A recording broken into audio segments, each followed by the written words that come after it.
Hello, welcome to Tech Sharmit. In this session, we will discuss another method of Python, which is complex.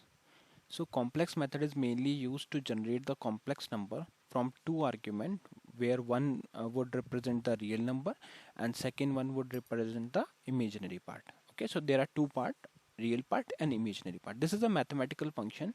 So if there is any requirement where you want to perform some mathematical function to generate the complex number, in that case you can utilize this method. So here I have noted few scenarios for the complex method. Let's go one by one each scenario and we'll see the output also. So in first scenario, what we are doing, we are using complex method and we are providing two argument here. So if you hover on this, it will show that this is equivalent to real plus imaginary, right? So we are passing first argument as 3 and second argument as 4. So it will generate a complex number where 3 would be the real part and 4 would be the imaginary part. So let's verify the same. I will save this and I will run this program. Before that, let me check one thing. Yeah, okay.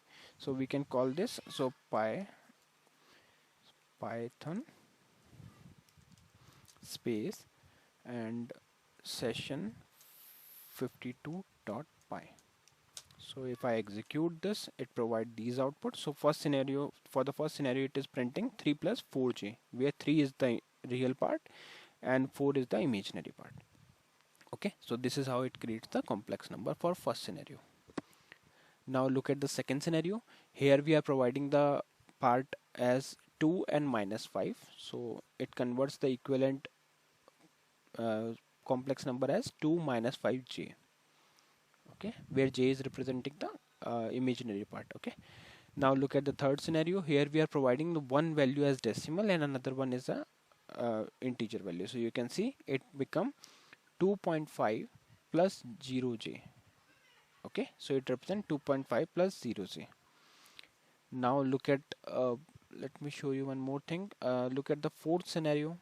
On fourth scenario, we are providing the string as 2. So what it means, we are providing it but as a string. So it converts the it creates the complex number like 2 plus 0j, because second parameter is optional. We are not providing second argument, right? So it will automatically consider it as a 0j. So the imaginary part is 0j. Now look at the fifth scenario. Here we are doing the same thing, but this time we are providing decimal value in a string. In terms of string, we are providing decimal value. So it become 2.5 plus 0j. Okay. Now look at the sixth scenario. Here we are providing the value as complex number itself. So it becomes 2 plus 3j. So the converted value is 2 plus 3j, because it is already a complex number, so it returns the same.